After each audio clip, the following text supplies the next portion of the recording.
नमस्कार, स्वागत है आप सभी का डीआरएस इनसाइट्स के आज के प्रोग्राम में। और जैसा कि आप देख सकते हैं, हमें ज्वाइन कर रहे हैं आज chief research officer of Master Trust doctor Ravi Singh. Doctor Ravi, स्वागत है आपका डीआरएस इनसाइट्स के आज के प्रोग्राम में। थैंक यू मैम, मुझे एक बार फिर से जोड़ने के लिए। आप लोगों को याद होगा कि हमने डॉक्टर रवि ने वादा किया था कि आपके लिए लेकर आएंगे एक स्पेशल शो। हम देख रहे हैं दुनिया में जंग के हालात बने हुए हैं। कहीं ना कहीं हर कुछ दिनों पे हम जियोपॉलिटिकल टेंशन्स एस्केलेट होते हुए देखते हैं और कहीं ना कहीं एक हिस्से में जंग हो रही होती है जिसमें बहुत सारी कंट्रीज इन्वॉल्व हो जाती हैं। तो इसका असर पड़ता है हमारे शेयर मार्केट पर। इक्विटी मार्केट ऐसे जंग के हालात में और गिरेगा या संभलेगा, और अगर गिरेगा कुछ लोग तो कह रहे हैं क्रैश हो जाएगा। तो ऐसे में आपको मार्केट में कैसे करना है व्यापार, कैसी होनी चाहिए आपकी रणनीति, कौन सी होनी चाहिए आपकी स्ट्रैटेजी आने वाले वक्त में, और इस पूरे माहौल में ऐसे कौन से सेक्टर्स हैं जो रख रहे हैं अभी भी दमखम या आने वाले वक्त में बन सकते हैं बड़े प्लेयर्स। यही सब आज हम जानने की कोशिश करेंगे डॉक्टर रवि से। डॉक्टर रवि, तो क्या आपकी तैयारी है आज के शो के लिए? जी बिल्कुल, आपने सही कहा। देखिए, इस समय सबसे बड़ा मुद्दा जो जिस तरीके से यहाँ पर वॉर के हुए हैं, जिस तरीके से ईरान और यूएस ने संकट बढ़ाया है, अब धीरे धीरे करके और देशों की यहाँ पर तुलनात्मक जो है वो आंसर आने शुरू हो जाएंगे और उसका इम्पैक्ट और इफेक्ट भी यहाँ पर देखने को मिलेगा। तो कहीं ना कहीं ऐसे हालात में जो एक भारत का रिटेल इन्वेस्टर है या फिर जो भारत के ऐसे लोग हैं जो बाहर बैठे हुए हैं और भारतीय मार्केट पर निवेश कर रखा है, उनके लिए एक चिंता का विषय जरूर है। लेकिन वो चिंता कितनी बड़ी है, उस चिंता में कहाँ अपॉर्चुनिटी है, कहाँ पर आपको मौके मिलेंगे, उसके लिए ये प्रोग्राम मुझे लगता है कि आपका परफेक्ट है। तो रवि जी, जैसा कि हम लोगों ने बात करी, तो कुछ 5 सेक्टर्स मैंने नैरो डाउन किए हैं आप ही से बात करके, और इन्हीं में हम स्टॉक्स तलाशने की आज कोशिश करेंगे। तो व्यूअर्स, आप लोग बने रहिए। एक एक करके आपके सामने आएंगे 5 सेक्टर्स और उनमें से आएंगे डॉक्टर रवि के चुनिंदा स्टॉक्स। तो फिर शुरू करते हैं रवि जी। अब जैसे हम जियोपॉलिटिकल टेंशन्स की बात कर ही रहे हैं, अब सारा किस्सा तो तेल का हो जाता है। तो हम पहला सेक्टर है ऑयल एंड गैस सेक्टर। तो इसमें डॉक्टर रवि थोड़े से हमारे व्यूअर्स को गाइड कीजिए कि कैसे उन्हें अपनी स्ट्रैटेजी रखनी चाहिए और कौन से ऐसे शेयर्स या स्टॉक्स हैं जिन पर रखनी चाहिए नजर। देखिए, ऑयल एंड गैस की जब हम बात कर रहे हैं तो हमें यहाँ पर बिल्कुल ये क्लियर है कि इस समय क्रूड ऑयल के प्राइसेस में भी एक एक्सप्लोसिव ब्लास्ट हो चुका है, जिसकी वजह से क्रूड ऑयल प्राइसेस बहुत अग्रेसिव तरीके से आपको बढ़ते हुए नजर आएंगे। और अब अगर इस समय देखा जाए तो आपके पास बहुत बड़ी दुविधा है कि स्टॉक, चूंकि बास्केट बड़ी है, आपके पास ऑप्शंस है आईओसी से लेके बीपीसीएल, एचपीसीएल और भी बहुत से ऑप्शंस है, लेकिन कौन दावेदार कम टूटेगा और अगर मार्केट में कोई रिवर्सल आता है तो कौन बढ़ता हुआ नजर आएगा, उसको यहां पर थोड़ा सा फोकस करें तो आपको काफी आसानी से ये पता चलेगा कि इस समय के जो हालात हैं उसके फंडामेंटल के हिसाब से जो पहला कैंडिडेट है जिसमें कि मोमेंटम बन सकता है, जिसमें एक अच्छे चार्ट्स बन रहे हैं, जिसमें एक अच्छी आपको अपॉर्चुनिटी मिल सकती है, वो है ओएनजीसी का चार्ट। ओएनजीसी का चार्ट, अगर ये डेली चार्ट आप देखेंगे तो आप ये पाएंगे कि इस चार्ट में जो भी यहाँ पर टॉप लगा था उसके बाद जिस तरीके से स्लोली मूवमेंट आपको देखने को मिली, और इनफैक्ट जो अभी वॉर का टाइम यहाँ पर दिख रहा है उस टाइम पे भी ये फ्रेश ब्रेकआउट के पास है और कहीं ना कहीं से अब ये अपनी दिशा को धीरे धीरे चेंज करके ऊपर की तरफ लेता जा रहा है और बहुत जल्द हम इसके 320 के लक्ष्य यहाँ पर देख सकते हैं। चार्ट पर काफी स्ट्रांग है। तो जो पहला स्टॉक है ऑयल और मार्केटिंग कंपनी से, वो है ओएनजीसी, जिस पर कि आप ज्यादा भरोसा जता सकते हैं, लॉन्ग टर्म के ट्रेड यहाँ पर ले सकते हैं और हालात जैसे भी डेवलप हो रहे हो उनमें ये स्टॉक्स आपको कॉन्फिडेंस भी दे सकते हैं। क्योंकि दूसरी तरफ फोकस करें तो डिविडेंड फ्रेंडली स्टॉक है, उसका भी फायदा यहाँ पर मिलता है। तो ओएनजीसी वो स्टॉक है एनर्जी काउंटर का जो पहला है जिसमें कि अप साइड का मोमेंटम, और डाउन साइड के लिए देखें तो रिस्क कम और रिवॉर्ड ज्यादा है। ऑलराइट, तो आप कह रहे हैं ओएनजीसी में आपको रिस्क कम रिवॉर्ड ज्यादा दिख रहा है, और आपको इसमें जो ज्यादा अच्छी बात लग रही है और भी ज्यादा, मतलब वो है डिविडेंड भी। तो रवि जी, ये तो हो गई ओएनजीसी की बात। अब ऑयल एंड गैस सेक्टर में कोई एक और स्टॉक भी है जो आपकी नजर में है? जी बिल्कुल, देखिए दूसरा जो स्टॉक है वो सिंपल है कि ऑयल का जो फ्यूचर है वो यहाँ पर ऑयल और डायरेक्टली ऑयल के नाम से स्टॉक है। मैं आपको उसका चार्ट अगर दिखाऊंगा तो आप कॉन्फिडेंस आपको अपने आप डबल दिखाई देगा, क्योंकि जिस हाँ। मोमेंटम पर ये स्टॉक दिखा है और जिसके बाद ये डिप पे मारने के बाद वापस से एक अपवर्ड मोमेंटम पर है, यहाँ से फ्रेश ब्रेकआउट दिख रहा है।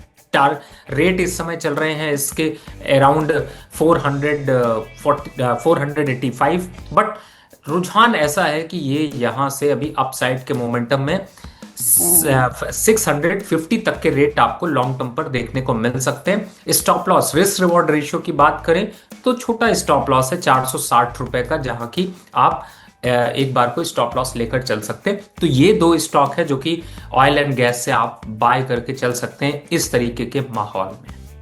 तो रवि जी, जो दो आपने टारगेट्स डिस्कस किए ओएनजीसी एंड ऑयल के, ये आपके हिसाब से कितना वक्त लग सकता है इनको रीच करने में? देखिए इनमें वोलेटिलिटी ज़्यादा है तो आपको रीच करने के लिए 3 महीने का समय इसमें लग सकता है, लेकिन अगर वोलेटिलिटी के हिसाब से देखें तो हो सकता है ये टारगेट आपको 1 महीने में भी अचीव होते हुए नजर आए। ओके, तो सारी बात डिपेंड करती है मार्केट का मूड कैसा है। अब रवि जी, ये तो हो गई ऑयल एंड गैस सेक्टर की बात। अब एक और स्टॉक है जो काफी चर्चा में भी है, वो है फार्मा सेक्टर, जो पूरा सेक्टर है। तो फार्मा सेक्टर में आपकी राय क्या रहेगी और कौन से ऐसे स्टॉक्स रहेंगे जो आपके रडार पर है? देखिए बिल्कुल आपने सही कहा, और जनरली अगर मैं इसका कोरिलेशन डिफाइन करूं तो हमेशा निफ्टी के अगेंस्ट में नेगेटिव कोरिलेशन देखने को मिलता है। और नेगेटिव कोरिलेशन आपको ये बताता है कि जब मार्केट बढ़ेगी तो ये पर्टिकुलर सेक्टर कितना गिरेगा या कहां पर रहेगा, या फिर जब मार्केट गिरेगी तो ये कितने बढ़ेंगे। और इस समय फार्मा सेक्टर पे बिड करना आपके लिए दो तरीके से वायबल है। पहला कि जिस तरीके से स्टॉक का मूवमेंट है उसको देखें, और जिस तरीके से फंडामेंटल डिमांड यहां पर निकल कर आ रही है तो उसमें दो स्टॉक फिट बैठते हैं। पहला जो स्टॉक है वो है टोरेंट फार्मा। अब मैं अगर इसका आपको चार्ट दिखाता हूं तो आपको लॉन्ग टर्म पर इसके चार्ट में बड़े लंबे और बड़े ब्रेकआउट आपको देखने को मिलेंगे। और बड़े ब्रेकआउट का मतलब है कि आपको इस स्टॉक में कभी डाउनफॉल ज्यादा देखने को मिला ही नहीं है 2025 के बाद से। आप चार्ट यहां पर देखिए, उस समय जब हम रेट इसके देख रहे थे तब थे 3000, आज पहुंच चुके हैं लगभग 4300 के पास। पर यहां पर भी इस रैली के बाद भी एक डिप के बाद वापस से एक अपवर्ड संकेत दिख सकते हैं। और चूंकि इस समय मार्केट एक नेगेटिव टेरिटरी पर चल रही है तो इस स्टॉक में थोड़ा कॉन्फिडेंस यहां पर बिल्डअप हो सकता है। और रेंज की बात करें तो जल्दी हम इस स्टॉक को 4700 4700 के भाव देखेंगे। स्टॉप लॉस की बात करें तो चूंकि रेंज ज्यादा है तो यहां पर 4000 के क्लोजिंग स्टॉप लॉस से इस स्टॉक को बाय करना चाहिए, आपको लंबा मुनाफा मिल सकता है। और जब दूसरे स्टॉक की जब फार्मा सेक्टर से ही बात कर रहे हो तो उसमें आ जाए तो आपको ये है चार्ट सन फार्मा का। ये अभी कम चला है लेकिन चलने की पूरी तैयारी, यहां पर ये रिवर्ट हेड एंड शोल्डर भी बना है और यहां से वापस से आपको 1800 तक के भाव, 1850 तक के भाव आपको दिखा सकता है। स्टॉप लॉस इस समय चूंकि 1750 चल रहा है, यहां पर सिर्फ 100 रुपए के स्टॉप लॉस यानी 1650 के स्टॉप लॉस के साथ में आप इस स्टॉक को बाय करें। अपसाइड टारगेट 1900 के आसपास आपको देखने को मिल सकते हैं।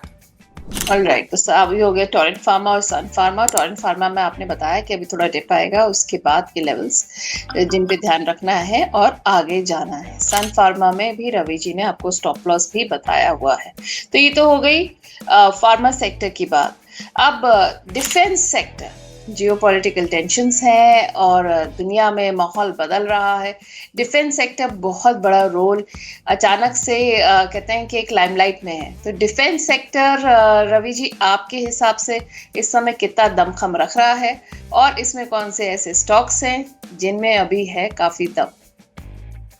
देखिए इसमें मेरी पहली चॉइस जो है वो है पारस डिफेंस की, और जिस हिसाब से अभी इसका मोमेंटम है उसको देखें तो अभी भी ये रेट काफ़ी अट्रैक्टिव है, बिकॉज यहाँ पर बढ़ने के लिए काफ़ी कुछ है। क्योंकि आप ये देखिए कि ये एक टेरिटरी में अभी मूव कर रहा था, एक पुल अपसाइड का मोमेंटम दिया है, लेकिन ये छोटा है। अभी आपको तो ये स्टॉक 800 रुपए तक इस वॉर सिचुएशन में जाता हुआ नजर आएगा, इसलिए इस स्टॉक को पकड़ कर रखिएगा। रिस्क रिवॉर्ड में थोड़ा लंबा स्टॉप लॉस 550 का रखिए या फिर 600 रुपए के बीच का स्टॉप लॉस लेकर चलिए, लेकिन टारगेट 800 रुपए का आपको यहां पर रखना चाहिए। इसमें इतना दमखम दिखाई देता है, अग्रेसिव अप ट्रेंड आपको यहां पर बनता हुआ नजर आएगा।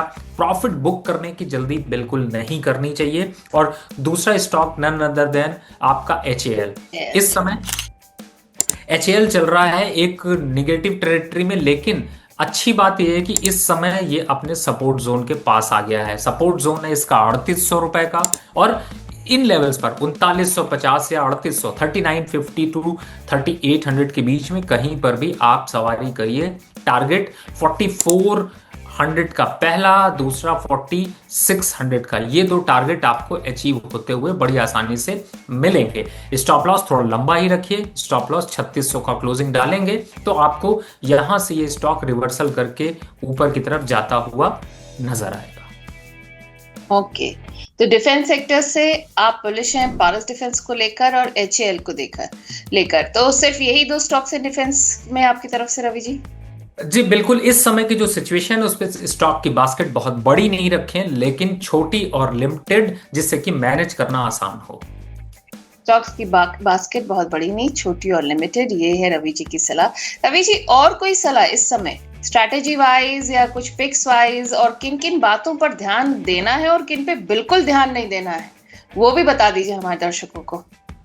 देखिए, वैसे तो इस समय का जो सिचुएशन है उसको अगर यहाँ पर फाइंड आउट करने की कोशिश करें तो मैं समझता हूँ कि ये भारत के लिए एक अच्छी अपॉर्चुनिटी है। जिस हिसाब से FIIs यहाँ पर सेल कर रहे थे, उनकी सेलिंग यहाँ पर रुकावट में बदलती हुई नजर आएगी, क्योंकि कहीं ना कहीं से ज्यादातर इन्वेस्टमेंट जो है वो ओपेक कंट्रीज की तरफ, यूरोजोन की तरफ थोड़ा बहुत देखने को मिल रहा था। लेकिन अभी जो अनसर्टेनिटी हुई है, इसका इम्पैक्ट जो है इकोनॉमिक विंग पर अगर समझने की कोशिश करें तो ये किसी के लिए मौका और किसी के लिए जो है वो नुकसान हो सकता है। लेकिन यहाँ पर भारत के लिए, भारत के स्टॉक मार्केट में उतनी बड़े सेल ऑफ आपको नहीं देखने को मिलेंगे स्ट्रैटेजिकली, लेकिन आपको बहुत क्लोज सेक्टर और मोमेंट्री ध्यान रखना है। जैसे कि आपने देखा होगा, मैंने डिफेंस के स्टॉक दिए आपको, ऑयल एंड मार्केटिंग कंपनीज के स्टॉक्स दिए, फार्मा सेक्टर का दिया, क्योंकि मैं बहुत सेफ चलना चाहता हूं, पहला। दूसरा कि आपको किस तरीके के स्टॉक्स का बास्केट आपको कम करना चाहिए। अब जैसे आप इस समय चूंकि वॉर की सिचुएशन है तो आपको एक्सपोर्ट ओरिएंटेड स्टॉक्स या फिर आप जो दूसरी इंडस्ट्रीज हैं और ऑटो इंडस्ट्रीज है, अदर सेक्टर हैं, उनमें थोड़ा सा सेल ऑफ देखने को मिलेगा। लेकिन जो मैं सेक्टर चूज कर रहा हूं ये डिफेंसिव है वॉर के लिए भी, तो यानी कि डिफेंस के सेक्टर डिफेंसिव हो सकते हैं ऐसी वॉर सिचुएशन पर। आप क्या डिफेंस के सेक्टर्स डिफेंसिव हो सकते हैं ऐसी वॉर सिचुएशन पर? रवि जी, हमने जब रशिया और यूक्रेन की वॉर देखी, 4 साल से हम देख रहे हैं उसको होते हुए, तो जब ऐसे वॉर्स होती हैं इनका असर कितना लंबा होता है और मार्केट के लिहाज से स्पेशली? देखिए, मार्केट पे इसका असर काफी लंबा चलता है और उसका साइड इफेक्ट जिसे आप कहते हैं वो बहुत जो है वो इकोनॉमी को परेशान करता है। जैसे कि आपने बिल्कुल सही एग्जांपल दिया, यूक्रेन का और रशिया का वॉर को पिछले 4 साल हो गए।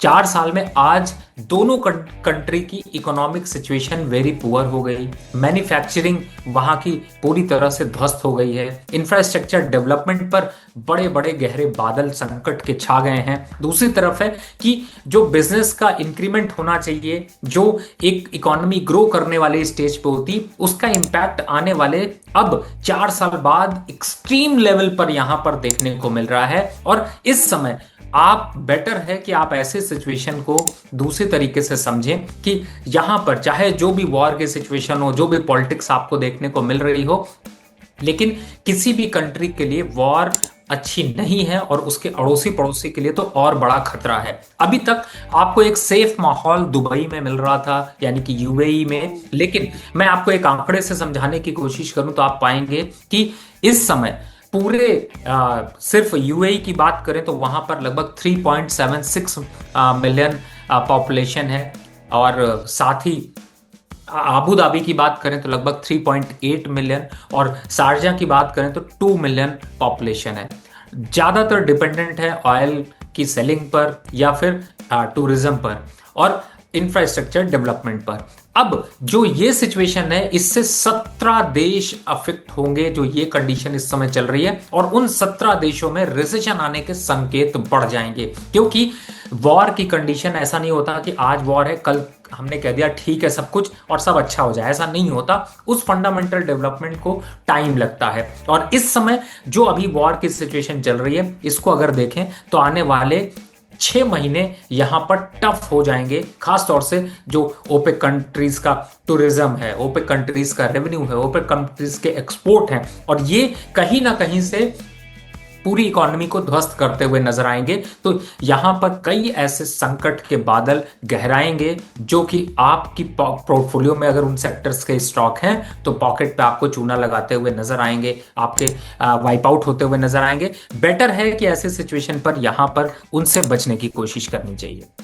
बिल्कुल रवि जी, ये बहुत ही अच्छी एनालिसिस आपने करी वॉर की और उससे लेकर उसके होने वाले इम्पैक्ट की, जो पूरे मार्केट पर नजर आ सकते हैं। अब जैसा कि हमने हमारे दर्शकों से कहा था कि हम आपके लिए लेके आने वाले हैं 5 इंपॉर्टेंट सेक्टर, उसमें से 3 हम डिस्कस कर चुके हैं। ऑयल एंड गैस हमने डिस्कस किया, हमने डिफेंस डिस्कस किया, हमने फार्मा डिस्कस किया। अब अगर हम बात करें, जैसे पूरी दुनिया का माहौल चल रहा है, एक और सेक्टर है जो एक बहुत ही इंपॉर्टेंट जगह बनाता है, वो है पावर सेक्टर। तो रवि जी, पावर सेक्टर को लेकर आपका पूरा व्यू और इसमें नजर में रखने वाले कौन से स्टॉक्स हैं? देखिए, इसमें कोई डाउट नहीं है कि पावर सेक्टर, चाहे वॉर की सिचुएशन हो या फिर जैसी भी हालात हो उनमें, इसीलिए मैं बताऊं कि मैंने इस सेक्टर को चूज करते समय खास तौर से सोलर या फिर विंड एनर्जी या फिर जो रिन्यूएबल एनर्जी, उनको थोड़ा सा यहाँ पर ब्रेक लगाई है और पावर के उन सेक्टर्स को चूज किया जिसकी डिमांड यहाँ पर अच्छी है। अब ऐसे में अगर जाते हैं तो मार्केट इस समय आपको गिरी हुई पावर सेक्टर में देखने को मिल सकती, लेकिन आपके पास पहला ऑप्शन है टाटा पावर। इस समय स्टॉक चल रहा है 463 रुपए, 460 रुपए के पास। गिरावट हो सकती है, मार्केट कोई प्रिडिक्ट नहीं कर रहा है, मार्केट में थोड़ा दबाव हो सकता है। 450 तक के लक्ष्य आपको 350 तक के लक्ष्य आपको देखने को मिल सकते हैं। लेकिन ये स्टॉक वो स्टॉक है जो यहां से भी 20% की अपसाइड मोमेंटम देने की क्षमता रखता है। तो इस हालात पर अपना पोर्टफोलियो ज्यादातर पावर स्टॉक के बजाय एक लिमिटेड 2 पावर के स्टॉक चूज करें, उनमें रखें, क्योंकि इनमें गिरावट के संकेत कम है। करंट लेवल पर बाय, लोअर साइड पर स्टॉप लॉस आप 320-30 का लेकर चल सकते हैं, लेकिन टारगेट की बात करें तो 480 के लक्ष्य आपको आने वाले समय में देखने को मिलेंगे। वो 6-8 महीने का समय आपको यहां पर लगेगा। दूसरे स्टॉक की बात करूं तो वो है पावर ग्रिड। इस समय चल रहा है 290 रुपए के पास, और इसमें एक अपॉर्चुनिटी यहां पर फंडामेंटली डेवलप होती हुई नजर आई है। फ्रेश ब्रेकआउट के बाद गिरावट सिर्फ इस वॉर की वजह से देखने को मिली है, लेकिन स्टॉक स्ट्रक्चर काफी स्ट्रांग बना हुआ है और रिजल्ट भी बहुत अच्छे देखने को मिले थे। इन लेवल्स पर इस सेक्टर से निकलना, इस स्टॉक से काटना बहुत वाजिब बात इन्वेस्टर के लिए नहीं होगी। फिलहाल करंट लेवल पर यहां पर बाय की एक्यूमुलेशन करें। लोअर साइड पर स्टॉप लॉस 265 रुपए का रखें।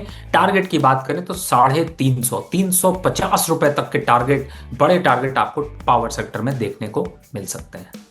ऑलराइट, तो पावर ग्रिड में 350 के टारगेट रवि जी ने कहा। टाटा पावर में करंट लेवल से एंट्री और 20% तक की आप बढ़त देख सकते हैं, पर थोड़ा सा आपको इसमें वक्त देना पड़ेगा।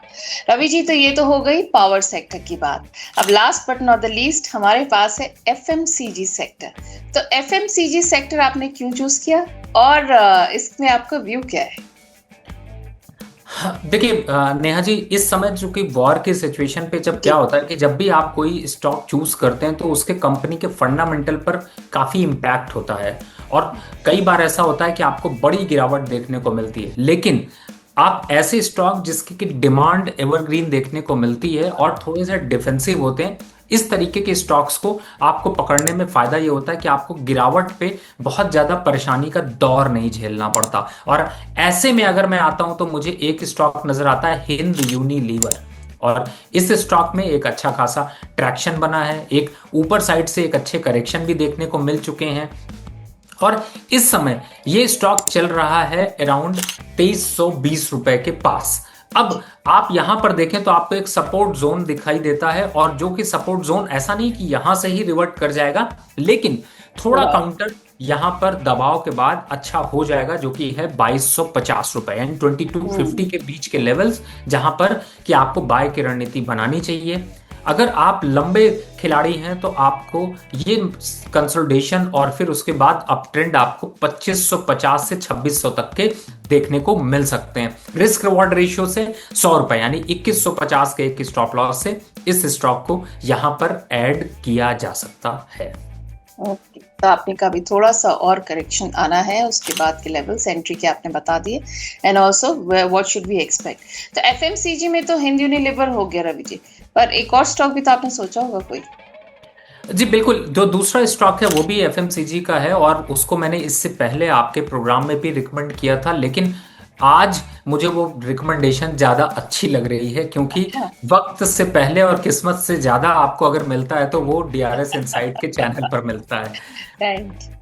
और आप देखिए, इस स्टॉक को अभी आपने देखा होगा, मैंने 2000 के आसपास इसमें रिकमेंडेशन दी थी, और इस सिचुएशन पे भी ये मार्केट पे यहाँ पर एक राउंडिंग क्रिएट करने की कोशिश कर रहा है। स्टॉक चलेगा, लेकिन आप इस चलने वाले लोग को देखिए तो आपको बहुत धीरे चाल दिखाई देगी, लेकिन 2200 के आसपास से लेवल इसके 2500 और 2600 तक के, सेफर साइड पर 2600 के लेवल आपको देखने को मिल सकते हैं। स्टॉप लॉस वही बॉटम जो है आपका 2000 का क्लोजिंग स्टॉप लॉस, और फिलहाल कोल पाल ये स्टॉक है जिसको कि आपको यहां पर लेकर चलना है। लॉन्ग टर्म का ट्रेड है, धीरे धीरे आपको ग्रोथ देखने को मिलेगी, लेकिन ये सेक्टर जो मैंने आपको 5 बताए हैं, फिर से मैं रिपीट कर देता हूं, oil and gas, FMCG, pharma, power और डिफेंस, ये सेक्टर्स ऐसे सेक्टर हैं जो कि आपको इस वॉर की सिचुएशन पर भी आपको थोड़ी सी ठंडक और राहत आपके पोर्टफोलियो में दिलाते हुए नजर आएंगे। चलिए, रवि जी ने दिए हैं हमें 5 सेक्टर्स, हर सेक्टर में से 2 स्टॉक्स। रवि जी, आप स्क्रीन शेयरिंग हम बंद कर सकते हैं यहाँ पर। तो मैं आप लोगों के लिए, जैसे रवि जी ने सेक्टर्स तो रिपीट कर दी, मैं सेक्टर्स और स्टॉक्स रिपीट कर देती हूँ आपके लिए। अगर हम ऑयल एंड गैस सेक्टर की बात करें तो हमारे पास है ओएनजीसी और ऑयल, डॉक्टर रवि की रिकमेंडेशन पर। फार्मा सेक्टर से हमारे पास है टोरेंट फार्मा और सन फार्मा। डिफेंस सेक्टर से हमारे पास है पारस डिफेंस और एचएएल। पावर सेक्टर की अगर हम बात करें तो डॉक्टर रवि के जो 2 स्टॉक्स उन्होंने बताए हैं वो हैं टाटा पावर और पावर ग्रिड। और फिर 5वां सेक्टर है एफएमसीजी सेक्टर, जिसमें हिंद यूनिलीवर और कोलपाल डॉक्टर रवि ने बताए हैं। तो ये जो 5 सेक्टर डॉक्टर रवि लेकर आए हैं, बहुत सोचकर समझकर और ऐसे हालात में आपके लिए जो सेफेस्ट बेट्स लेकर आए हैं वो लेकर आए हैं। और अगर आपको सारे लेवल्स जानने हैं, स्टॉप लॉस जानना है, टारगेट्स जानने हैं, तो आपको पूरा शो देखना पड़ेगा आगे से, जहां पर पूरे डिटेल में चार्ट के साथ डॉक्टर रवि ने आपको पूरी इसका ओवरव्यू दिया हुआ है, sector wise and stock wise. Doctor Ravi, आज आप हमारे शो पर आए और आपने इतने कहते हैं ना, मुश्किल समय में एक रोशनी दिखाई है, एक उम्मीद की किरण दिखाई है हमारे व्यूअर्स को, तो इसके लिए थैंक यू सो मच। लेकिन जाने से पहले 2 टिप्स डॉक्टर रवि के डीआरएस इनसाइट्स के व्यूअर्स के लिए, जिसमें वो घबराए नहीं, डरे नहीं और डट के मार्केट में बने रहें। देखिए, 2 टिप नहीं, यहाँ पर तो बहुत टिप है। सबसे बड़ी बात है कि हमारे यहाँ त्योहार है, एंजॉय करिए पूरी तरह से, बस लाल रंग खेलने की तैयारी ज्यादा करिए और चुपके से थोड़े हरे रंग का भी टीका जरूर लगाइए, क्योंकि वो हरा रंग, बड़ा हरा रंग और गहरा हरा रंग आपको बनता हुआ नजर आएगा। दूसरा, मार्केट पे इस समय की सिचुएशन ऐसी है जिसमें कि आपको रुक कर बैठना है, थम कर बैठना है। ऐसा नहीं करना कि आपने स्टॉक देखा और कहा अरे ये तो बहुत अच्छे करेक्शन पर मिल रहा है, मैं यहां पर एवरेज कर लेता हूं, मैं यहां पर बाय कर लेता हूं। इस कंट्रोल को थोड़ा सा रोकिए और इमीडिएटली कोई भी फंड मत डालिए, थोड़ा रुक कर डालिए, और ज्यादा है तो नेहा जी को खूब परेशान करिए। नहीं, अगर ज्यादा है तो आप हमारी मेंबरशिप ऑर्डर दे सकते हैं कई महीने के पर यहाँ पर मैं आपको बता दूं, अगर आप डीआरएस इनसाइट्स के मेंबर नहीं बने तो जल्दी से डीआरएस इनसाइट्स की मेंबरशिप ले लीजिए। वहां पे जो सपोर्ट लेवल की मेंबरशिप है, वहां पे आप पूरा पोर्टफोलियो रिव्यू करा सकते हैं खुद हमारे मार्केट एक्सपर्ट से। तो फिर देर किस बात की, ऐसे वक्त में सही समय पर सही सलाह बहुत जरूरी हो जाती है। थैंक यू डॉक्टर रवि, यही चीज आज हमारे व्यूअर्स के साथ करने के लिए। और सर, जाने से पहले डिस्क्लेमर प्लीज। देखिए, जिन भी स्टॉक्स की मैंने चर्चा करी इसमें मेरी पर्सनल पोजीशन नहीं है, लेकिन मास्टर ट्रस्ट के क्लाइंटों को ऐसे सजेशंस गए हुए हैं। Thank you so much, Dr. Ravi, and thank you to all our viewers for watching this show.